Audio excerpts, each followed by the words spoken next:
Well, welcome back to Case Western Reserve University, DeSanto Field here at halftime. Michael Goldberg with you. We have a special halftime guest who wandered down from his house.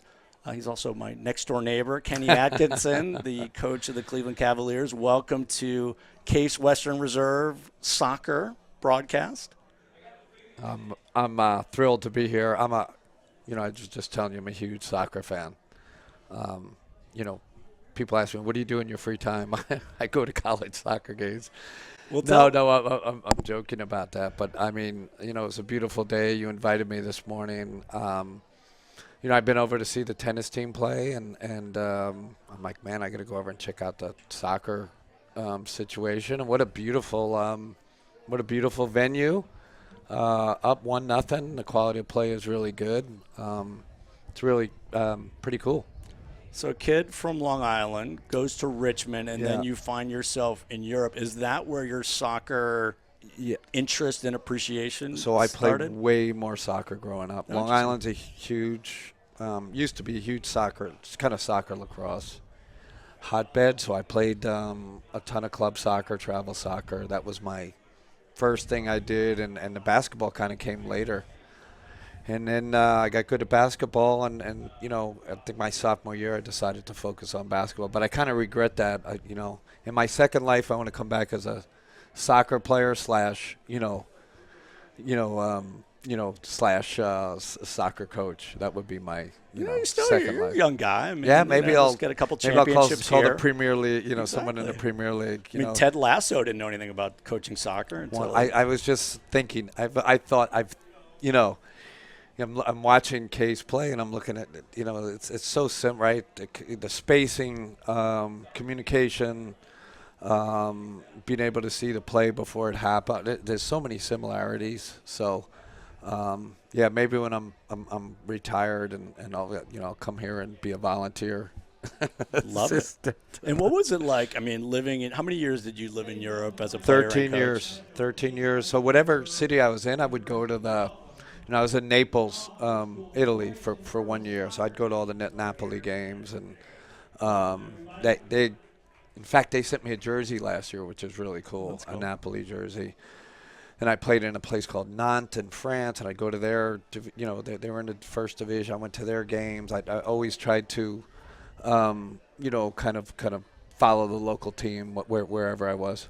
And what was it like being, to some degree, basketball was perhaps a second fiddle to soccer there. So you'd be in these cities playing to smaller crowds? 100%. 100%. Soccer ruled. And even at night, it's like, and you didn't watch basketball. You watched a Champions League game, right? Like, hey, Real Madrid's playing, Barcelona, right? Those, it became – it was a big part of your social life because that's all people talked about. So you better be up to speed on what was going on in the Champions League and the domestic leagues over there. So it was great. I loved it. I really enjoyed that kind of culture and lifestyle.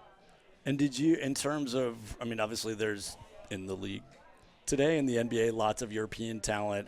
Was there a shift at some point? Perhaps you sort of watched the birth of sort of real interest in basketball. It felt like, I guess when we were kids, there was an occasional European that would be playing, but probably most of the talent would go into soccer. What shifted in Europe to sort of get folks interested in basketball? I think it was an untapped market.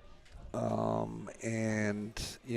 were certain teams that got ahead of the market and started figuring, man, there are a lot of these guys over here playing in Europe that can play. Tony Parker, of course, the Spurs point guard that how many championships did I don't know, 4 or whatever, and Ginobili and all these guys that were playing over there. So, it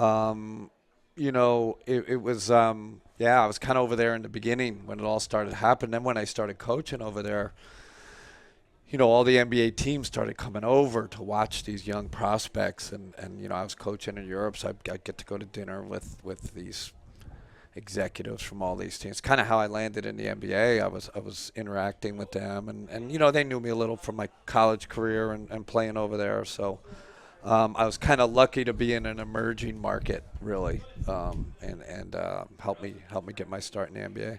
And how was, I mean, fast forward, you were in France last summer, or was it 2 summers ago? Was that It was last summer. So many of us have watched the Netflix Heart of Gold making appearance. I mean, tell us about that experience. I mean, obviously it didn't quite, because of your old player Steph Curry, didn't quite end as you hoped, but well, it was an incredible. Obviously I was a member of the host country, right? So the Olympics were in France. I was working for Team France. I don't know what to tell you. I can just give you emotional moments. Hearing the Marseillaise like before the games. The national, and you're like 27,000 people singing the national anthem. The French national anthem. I'm just like, you just have like goosebumps. You like want to cry. It was just it was incredible, the emotion. And then we almost got knocked out early, right? We beat Japan on a buzzer beater, or got a phantom call at the end, and then everybody counted us out. We got drilled by Germany. Everyone's like, "Oh, these guys are done." And then we come back. We beat Germany. Then we beat an incredible Canadian team, right? They were Shai Gilgeous-Alexander and all their NBA, 10 NBA players, and we go and we smack them. And then obviously played Team USA in the final. And that was obviously I have some history with Steph, and I kind of knew what was coming, and I was part of the defensive prep, and him and LeBron just kind of picked us apart at the end. But listen, silver medal, that sits on your your mantle or whatever, and it's pretty. It was amazing. I know your family got to come over for the end. So they weren't going to come over because we're like, man, you guys are trash. My son's like, you're getting knocked out, and all of a sudden we turn it around. They're like, I'm like, you got to come. Like, this is a once in a lifetime experience. So they came over, my kids, my wife, and then a couple of my brothers came over with their wives, and man, we had a blast. Yeah. It was quite an experience, and all this is going on, and I'm like, in the beginning I was like interviewing for the Cavs job,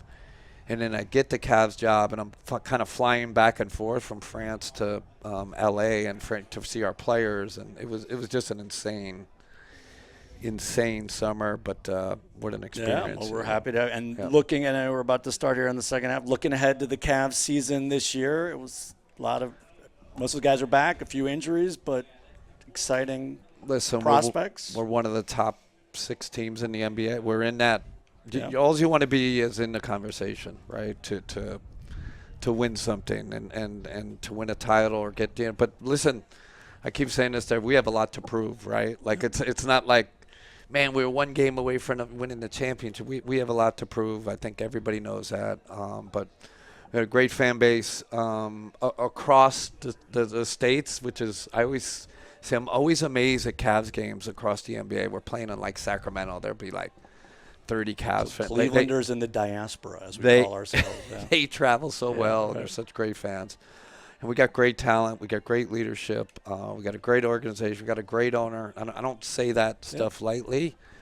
And we got a great city. So, man, I'd love to do something special with this group, because it doesn't happen a lot when you have this kind of team. We're excited. Well, thanks for taking a few minutes to chat with us up in the booth. You did watch part of the first half. Any comments on the Spartans and what you saw out there? So people say I'm a good talent identifier. And who's the kid that scored the goal? Mitchell Fine. Mitchell Fine played club soccer his freshman year. So Mitchell Fine, before he scored the goal, I said, I was looking at him like, I like how this kid moves, because that's the first thing you look at as kind of how does that person move across the field. And then his decisions were quick, and his passes were sharp. And then that goal was phenomenal, right? One touch, kept it on his feet, impossible. I mean, the kid is like, he stood out. I mean, there's a lot of good play. We have a lot of good players. Well, it's funny. Well, Josh said that he played club soccer with them. I mean, in D3, you can go from club soccer case to scoring a goal. Isn't that a beautiful story? I tell my son that all the time. He's 17. Like, you think you're like, you can come up, right? Whatever level you're at. We have a G League guy that's this Naquan Tomlin. That's kind of you see him summer league. This guy he didn't like played high school school basketball till he right. was like 18, and now he's like, oh my God, this guy could start for it. No, he's not going to start first, but you're like, this guy is it's. This is why sports is so beautiful and it's so phenomenal, and it's why we love it. It's why I come to games like this and be around people like you guys that love it and enjoy it. Really cool. Well, it was fun. Well, good. Well, all right. Thanks for taking a few minutes to chat right, with us. Michael. I don't know if you want to stick around or you can Thanks go for watch taking my great. newspaper in this morning. My pleasure, Kenny. That's what I do. All right, man. It was good to see you. Thanks. All right.